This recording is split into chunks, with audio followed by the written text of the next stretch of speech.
Hi everyone and welcome to this YouTube channel. In this video, we are going to talk about the ugly truth.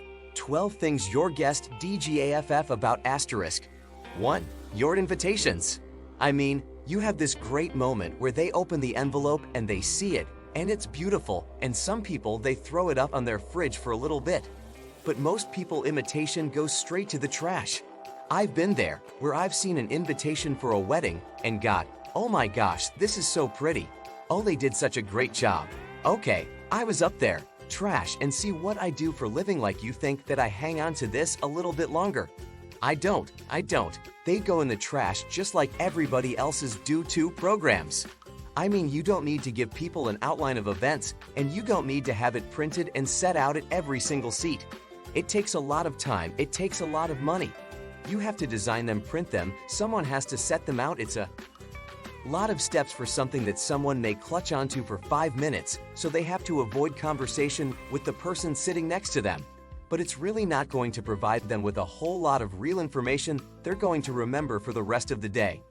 3. Scorecards/place cards. They don't, but no one cares about a scorecard specifically. And while it is really cool and really unique and really intentional to have a calligrapher hand do each and every scorecard and have these cute little placeholders at everyone's seats, no one will walk home.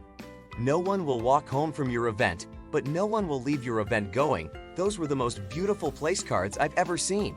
I've never seen such beautiful place cards. That's likely not going to happen unless they're engraved with gold. Or there's, painted on the butterfly's wings. You're gonna have to go really far to wait for escort cards to leave any sort of a lasting impact. 4. Guest book. I know, don't get mad, but it's true. And you could probably ask a lot of your friends that have gotten married recently. Helpful their guest book is loose. It's like mine or most the wedding that I happen to work. It's gonna be over halfway full. This is a super duper traditional thing that we have done for him. I don't know how long, but a lot of times, unless you put the guest book in front of someone's face, they're not going to sign it. And you're going to leave with a half-filled book that you may or may not want to put on your coffee table, and you may or may not look at sometime in the future. 5. First dance. Okay, let me qualify this for just a sec. It's not that your guests don't care about the first dance, because watching you to dance for the very first time, something really precious. And I actually probably cry at almost every single first dance that I witness. I'm a group about first dances. I love them. Just get out there and sway back and forth. Half the song and smile, and let people celebrate in that with you.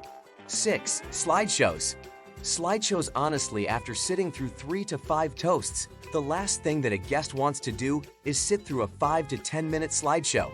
It's just not interesting for them, or it's just more important to you than it is to them. And there may be special moments throughout the slideshow to capture their attention. But if they've already been sitting through 20+ minutes of speeches and you want to tack on another 10 minutes, that's a lot to expect of a guest who's just anxious for the party to get going.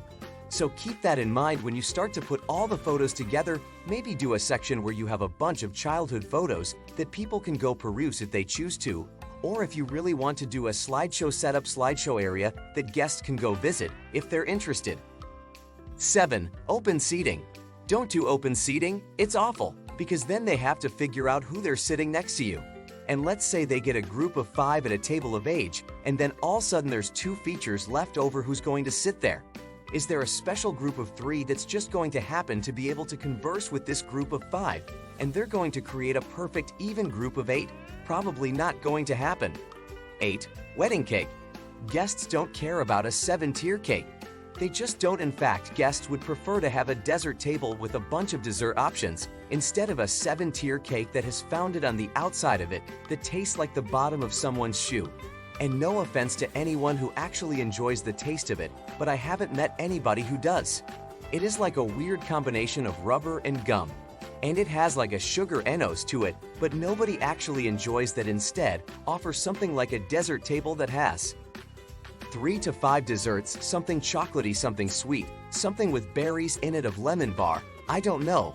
Go for more of a dessert table the guest will actually be excited about and invested in, because then you're more likely to please all these different tastes.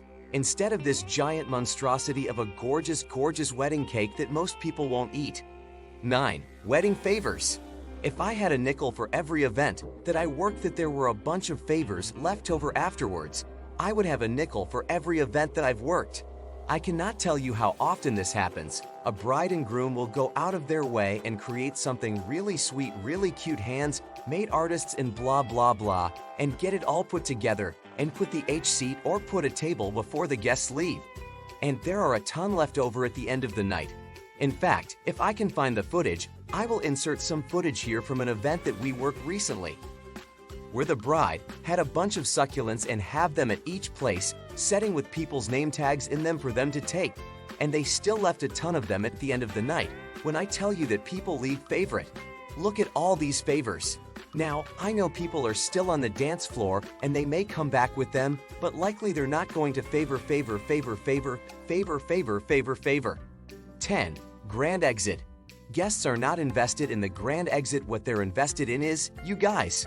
So when it comes to whether you want to use sparklers or bubbles or ribbons, the guests don't care about the brand. They don't care about lining up. They don't care about having the photographers yell at them to smile and wave. What they care about is you guys, so don't stress about those details. It's just not worth it. You're welcome. Nowhere really spend your time, energy, money, everything, blood, sweat, and tears elsewhere, because at the end of the day, these 12 items really don't build up your love story, and they don't make for an amazing or epic guest experience. They're just extras. So, instead, focus your time, your time and energy elsewhere. Don't know what is wrong with the people you know come to me for advice and is worth like Mother G. I'm an embarrassing human. Please subscribe and type subscribed in the comment section below. Thanks for watching.